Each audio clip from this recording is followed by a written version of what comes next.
Vasudevaya. Om Namo Bhagavate Vasudevaya. Om Namo Bhagavate Vasudevaya. Narayana Namaskritya Naram Jaiva Narottamam Devim Saraswatim Vyasam Tato Jayamudite Nashtaprayeshu Bhadreshu Nityam Bhagavata Sevaya Bhagavati Uttam Shloke Bhaktir Bhavati Naishtiki. Continuing with the discussion on Srimad Bhagavatam, Canto 3, Chapter 16, the two doorkeepers of Vaikuntha, Jaya and Vijaya, cursed by the sages. Text number 31 onwards.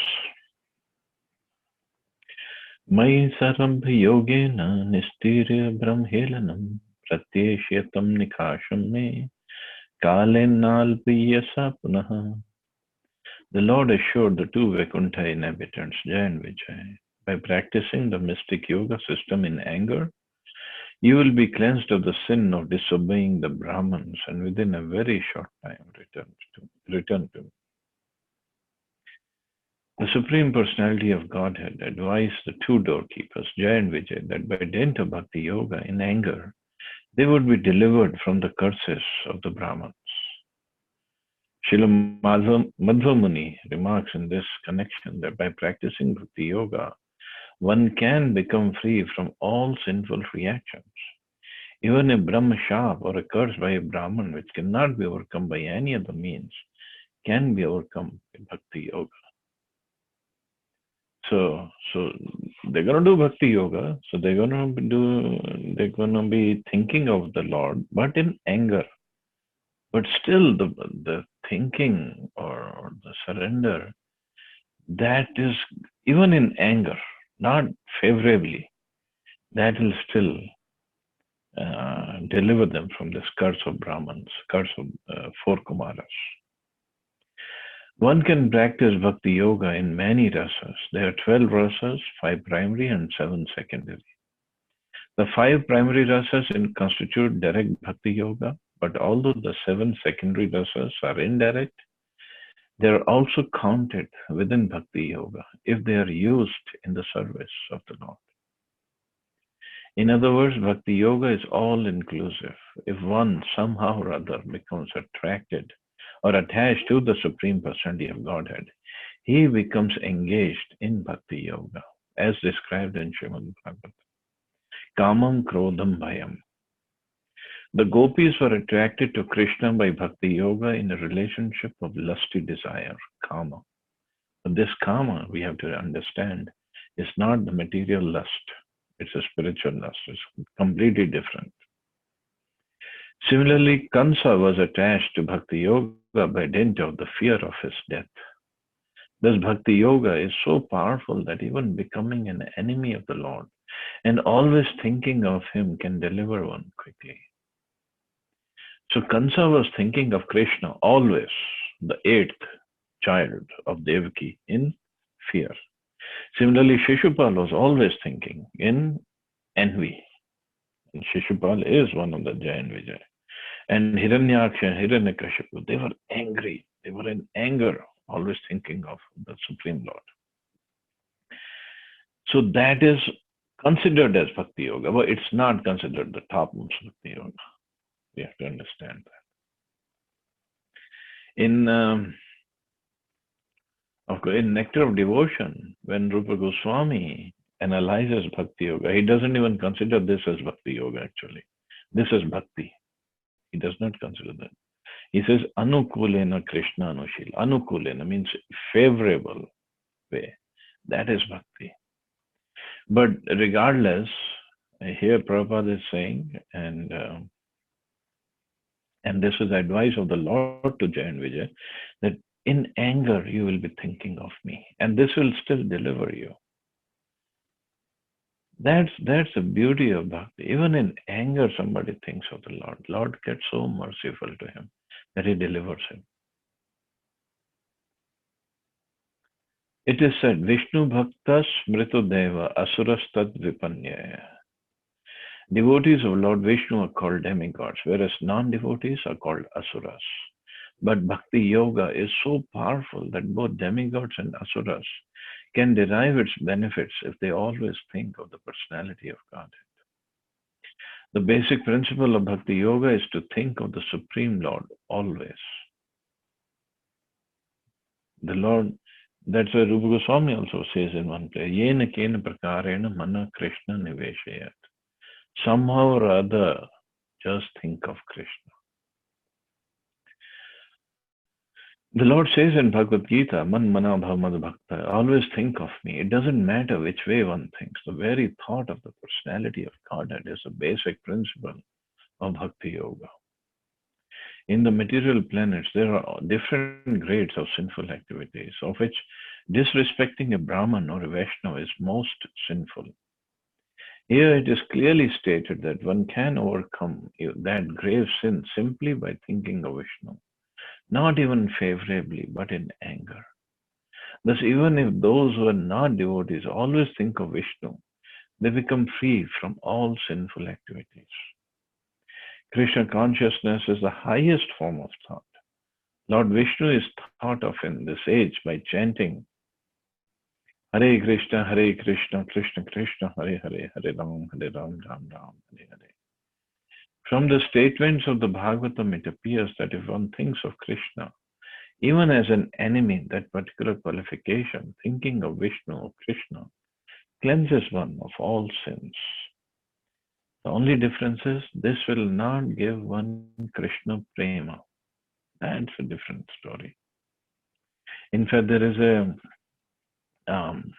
story about not about Krishna, but the Krishna's name. How Krishna's name can deliver one person, even if somebody takes a name disparagingly or disrespectfully or maybe mocking somebody or just laughing and just having fun and still taking the name. The name can deliver. The name is so powerful because name is not different from Krishna. So the story goes like that. There was a Muslim and he was walking on the road and this pig attacked him.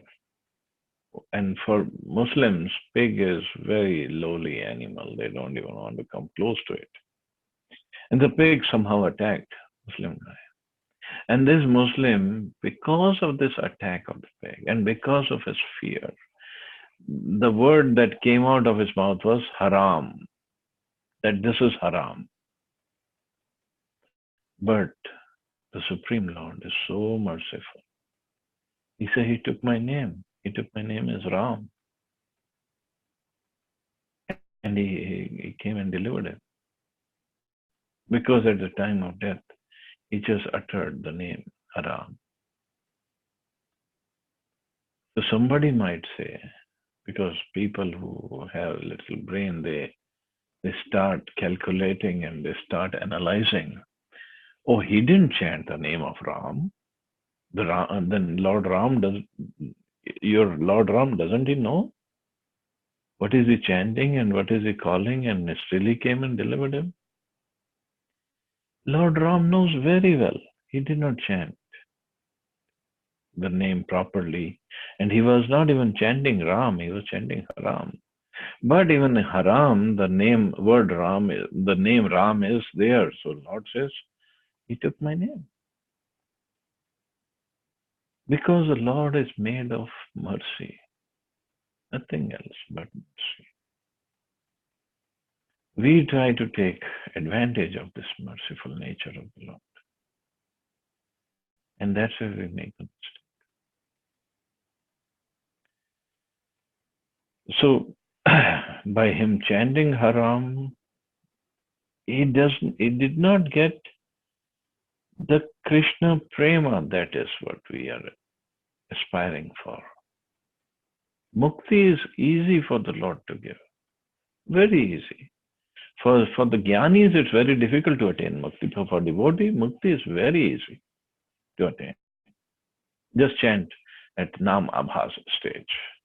That's it.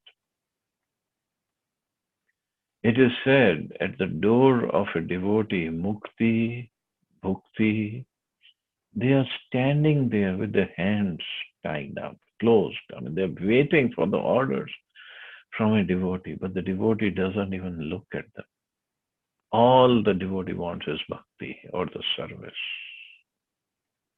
That's all.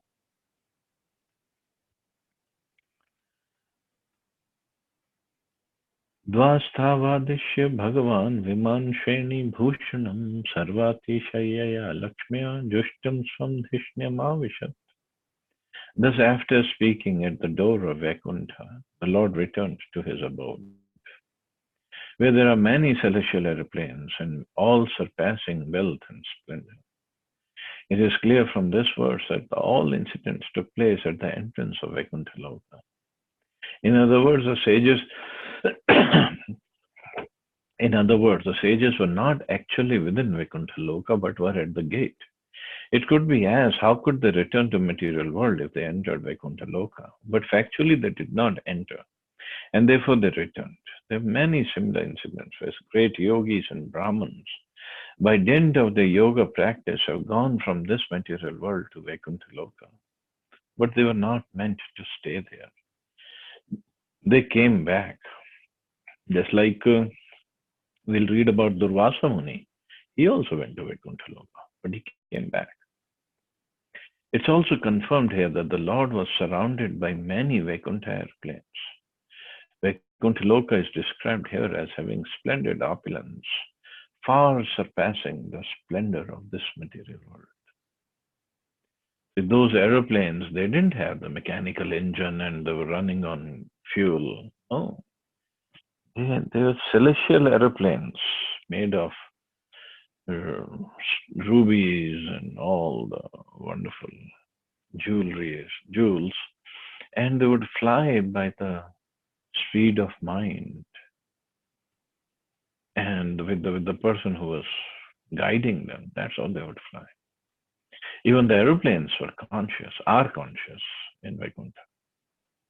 All of the living creatures, including the demigods, are born of Brahma, and Brahma is born of Lord Vishnu. Krishna states in Bhagavad Gita in the 10th chapter, Aham Sarvasya Prabhava. Lord Vishnu is the origin of all manifestations in the material world. Those who know that Lord Vishnu is the origin of everything, who are conversant with the process of creation, and who understand that Vishnu or Krishna is the most worshipable object of all living entities, engage themselves in Vishnu worship as Vaishnavas. The Vedic hymns also confirm this. Om Tad Vishnu Paramam Padam. The goal of life is to understand Vishnu. The Bhagavatam also confirms this elsewhere. Foolish people, not knowing that Vishnu is a supreme worshipable object, create so many worshipable objects in this material world, and therefore they fall down.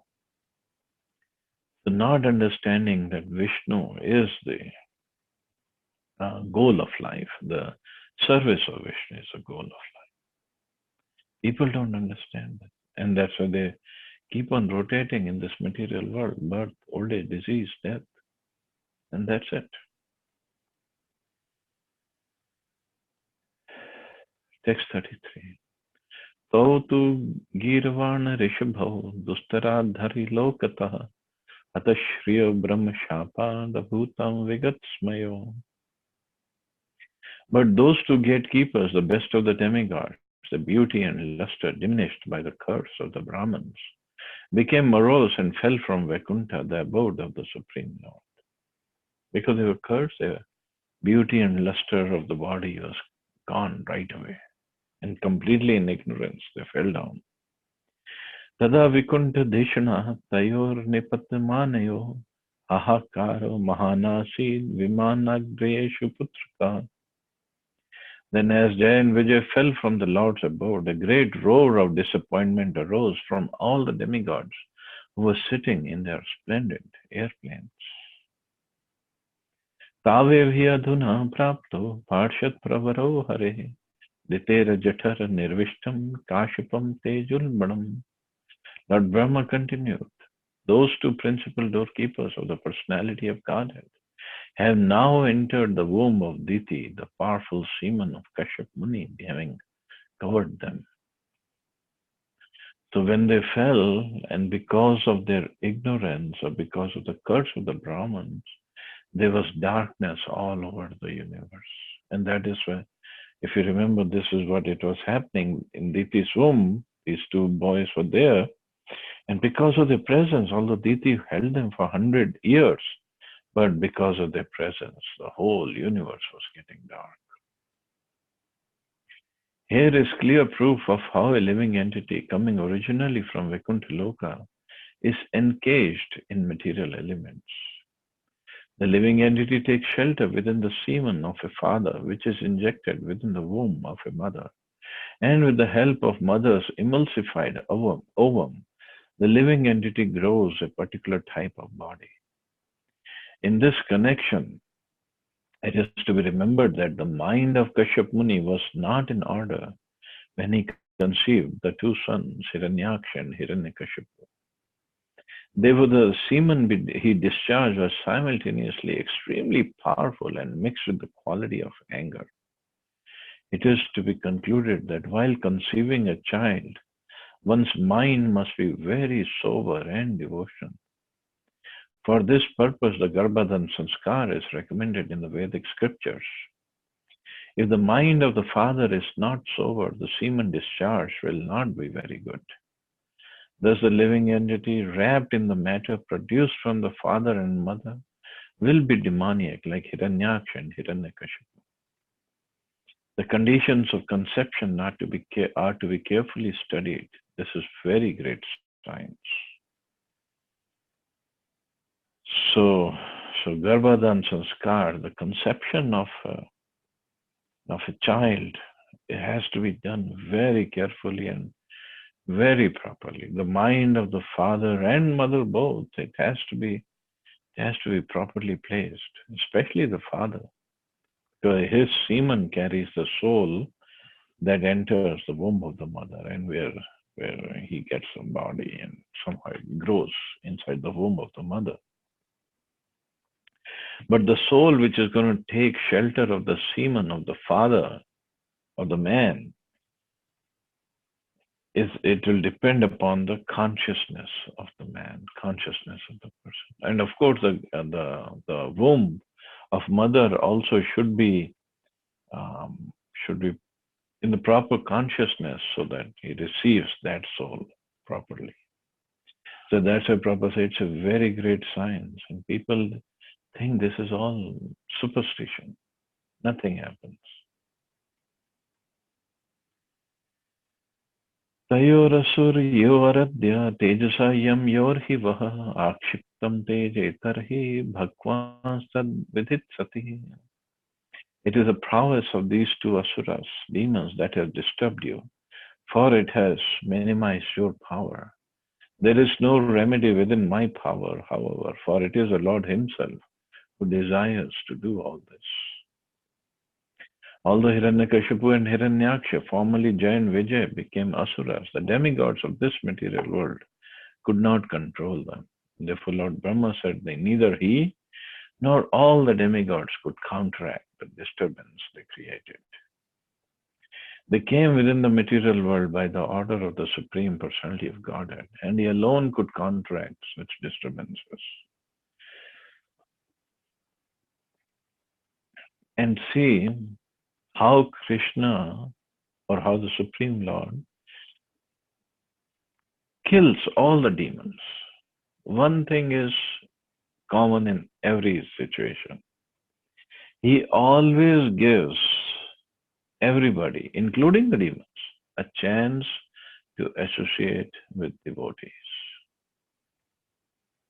and rectify your mistakes. In case of Hiranyakashipu, Prahlad Maharaj was in his house, Mahabhagvat, but Hiranyakashipu would not take association. Hiranyaksha. So Hiranyaksha, although he didn't have too much of pastimes, but he did take Mother Earth down to Garbhodak Sagar at the bottom of Garbhak Sagar. And Mother Earth is a pure devotee of the Lord. She is wife of the Lord.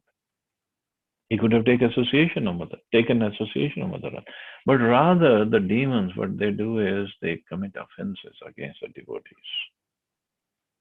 And that's when they get killed. But they just don't understand this. Lord always given us a chance for rectification.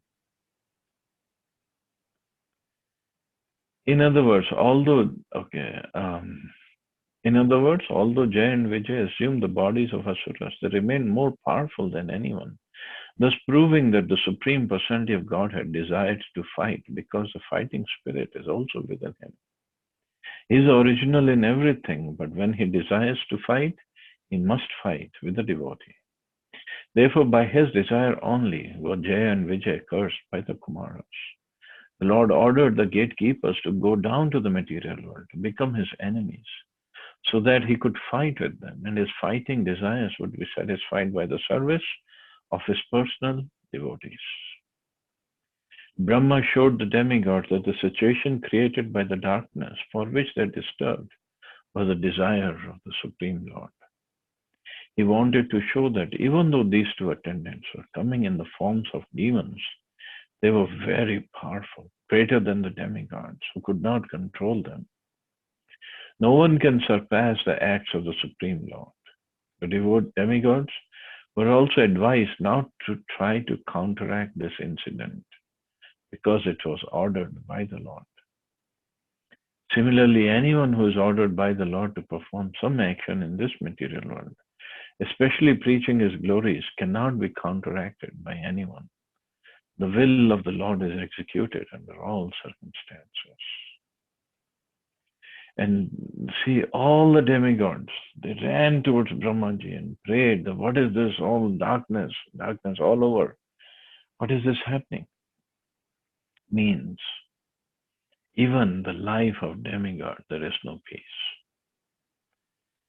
And another wonderful thing that we'll notice, that will come in 7th canto actually. This is funny. The 3rd canto is for Hiranyaksha, and 7th canto will be for Hiranyakashipu. And then in between 3 more cantos will go on with different stories. So what happens when Hiranyakashipu was getting killed by Lord Nrsimhadev? The fight was going on. All the demigods were up in the air and watching the fight, and they were really praying, Lord, please kill this Hiranyakashipu. He has really terrified us. He has really disturbed us. And Prahlad Maharaj is also there watching the fight, and with his folded hands, he was just standing and watching. And in between, what happens once, Hiranyakashipu, all the Lord grabbed him, but he somehow wiggles out of the grab of the Supreme Lord and just gets established again. And when this happened, all the demigods, they just hid behind whatever they could find, whether the cloud or whatever they found in the sky. And they just hid behind. They were so afraid of Hiranyakashipu that if this guy lives to see another day, he'll definitely come after us. So all the demigods, they just hid behind. They just disappeared. But Prahlad Maharaj was standing right there with folded hands. This is the difference between devotee and even demigods. Devotee is not afraid. But the demigods ran away after seeing Hiranyakashipu getting released. But somehow Lord Nrsimhadev, he was just playing with him, and grabbed him again and put him on his lap and just tore his intestines apart.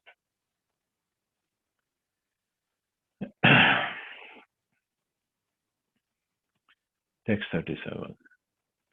Vishwasya ya sthiti layod bhav heturadhyo yogeshwararapi duratyaya yoga maya Kshemam vidhasyati sanno bhagwan stradhishas tatrasmadhiya vimrishena kriyana hartha.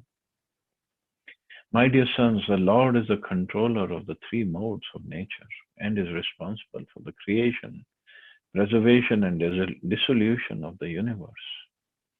His wonderful creative power, Yoga Maya, cannot be easily understood even by the masters of yoga. That most ancient person, the personality of Godhead, will alone come to our rescue. What purpose can we serve on his behalf by deliberating on the subject? When something is arranged by the Supreme Personality of Godhead, one should not be disturbed by it, even if it appears to be a reverse according to one's calculations.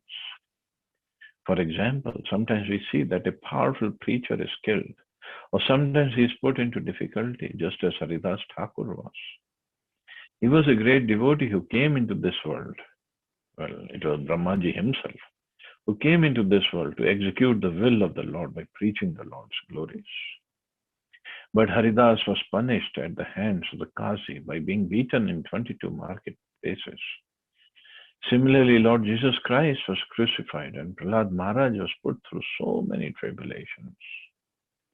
The Pandavas, who were direct friends of Krishna, lost their kingdom. Their wife was insulted and they had to undergo many severe tribulations. Seeing all these reverses affect devotees, one should not be disturbed. One should simply understand that in these matters, there must be some plan of the Supreme Personality of Godhead. The Bhagavatam's conclusion is that a devotee is never disturbed by such reverses. He accepts even reverse conditions as a grace of the Lord. One who continues to serve the Lord, even in reverse conditions, is assured that he will go back to Godhead, back to Vaikuntha planets. Lord Brahma assured the demigod that there was no use in talking about how the disturbing situation of the darkness was taking place, since the actual fact was that it was ordered by the Supreme Lord. Brahma knew this because he was a great devotee. It was possible for him to understand the plan of So this is Brahmaji's position. Because he knows the heart of the Lord. He knows the plan of the Lord. But we cannot understand. That's why we get disturbed and we react and we do all sorts of nonsense things. But one thing we have to understand, anything that is happening in the world, first of all, it's completely under the control of the Supreme Lord. He is Jagannath. He is the Lord of the universe. So nothing can happen without his sanction and without his control. Nothing. Devotees have full faith in it, demons they don't. And sometimes we'll see demons are getting more powerful or they are getting victorious or demigods or devotees. But ultimately it's the Lord who's going to win and the Lord who's going to make the devotees come out victorious. That's definitely it's going to happen. So we just have to have full faith. So all these stories, all these pastimes, wonderful pastimes, but we have to understand they are there to increase our faith, to increase our bhakti in the Supreme Personality of God. That's it. So here ends the 16th chapter. Tomorrow we'll start the 17th chapter. Any questions or comments?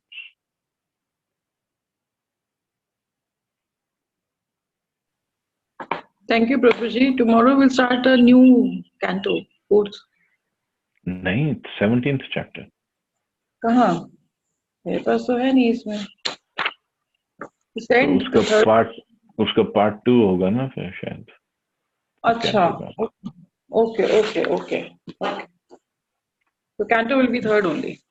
Yeah, I'm reading from my laptop, so I don't know the part. No, Prabhuji, it's there. I think victory of Hiranyaksh over all the directions of the universe. So there will be separate, Prabhuji. There are two books. So separate. It must be in the part 2. It's in the part 2. Thank you, Prabhuji. Okay, Mata. Thank you very much. Hare Krishna, Prabhuji. One question on Hiranyaksh. Like you mentioned about Kashyap Rishi. I mean, the two kids, Hiranyaksh and Hiranyakashyap, both happened because of anger. And something you mentioned about, when the child takes birth by the anger of the parents, it's going to be a demon, Right. So why he was angry? Was some situation behind it in the past? Well, Kashyap Muni was not, Prabhupada's mind was not in order, proper order, because his wife had approached him at the wrong time. He had just finished his yagya, and it was that time of the day when Lord Shiva goes around with his associates, and he told her this is not the right time for conceiving a child, but she was so lusty, and that's why. Yeah. And Prabhuji, I think from these text only it has come, no? The last text which you have mentioned, where everything happened by the decision of Lord, whatever he thinks of. And that's how the parents says, no, कि वो जो करने वाले वही हैं, so we cannot make any difference. So वो जैसा सोच रहे हैं वैसे ही होगा. It will happen like that. Sanction, yes, sanction comes from him, but of course we have to perform our part properly. We have to take care of our part properly. Yeah.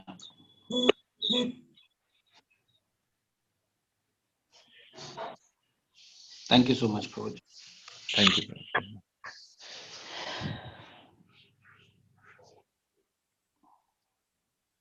Okay, so I guess we can stop here. You all have a wonderful day. Hare Krishna. Jai Srila Prabhupada. Thank you. Jai Srila Prabhupada. Jai Srila Prabhupada.